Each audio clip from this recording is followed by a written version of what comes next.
एक नगर में देव शक्ति नामक राजा रहता था। उसके पुत्र के पेट में एक सांप चला गया था। उस सांप ने वही अपना बिल बना लिया था। पेट में बैठे सांप के कारण उसके शरीर का प्रतिदिन क्षय होता जा रहा था। बहुत उपचार करने के बाद भी जब स्वास्थ्य में कोई सुधार न हुआ तो अत्यंत निराश होकर राजपुत्र अपने राज्य से बहुत दूर दूसरे प्रदेश में चला गया और वह सामान्य भिखारी की तरह मंदिर में रहने लगा। उस प्रदेश के राजा बलि के 2 नौजवान लड़कियां थी। वह दोनों प्रतिदिन सुबह अपने पिता का प्रणाम करने आती थी। उनमें से एक राजा को नमस्कार करती हुई कहती थी, महाराज जय हो, आपकी कृपा से ही संसार के सब सुख हैं। दूसरी कहती थी, महाराज ईश्वर आपके कर्मों का फल दे। दूसरी के वचन को सुनकर महाराज क्रोधित हो जाता था।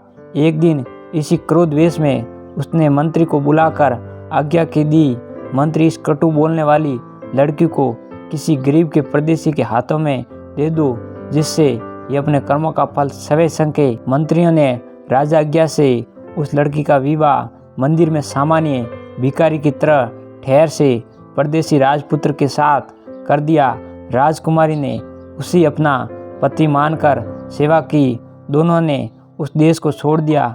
थोड़ी दूर जाने पर वह एक तालाब के किनारे ठहर से वह राजपुत्र को छोड़कर उसकी पत्नी पास गांव से घी, तेल, अन्न आदि सौदा लेने गई। सौदा लेकर जब वह वापस आ रही थी तब उसने देखा कि उसका पति तालाब से कुछ दूरी पर एक सांप के बिल के पास सो रहा है। उसके मुख में एक फनील सांप बाहर निकलकर हवा खा रहा था। एक दूसरा सांप भी अपने बिल से निकलकर फन फैलाए वही बैठा था। दोनों में बातचीत हो रही थी। बिल वाला सांप पेट वाले सांप से कह रहा था, दष्ट, तू इतना सर्वांग सुंदर राजकुमार का जीवन क्यों नष्ट कर रहा है? पेट वाला सांप बोला, तुम भी इस बिल में पड़े श्रवण कलंश को दूषित कर रहा है। बिल वाला सांप बोला, तो क्या समझाता है कि तुझे पेट से निकलाने की दवा किसी को भी मालूम नहीं। कोई भी व्यक्ति राजकुमार को उकाली हुई कांजी की राय पिलाकर तुझे मार सकता है।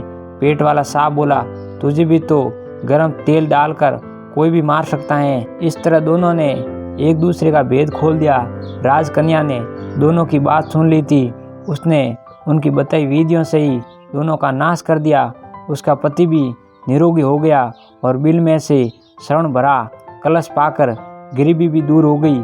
तब दोनों ने अपने देश को चले दिए। राजपुत्र के माता पिता दोनों ने उनका स्वागत किया।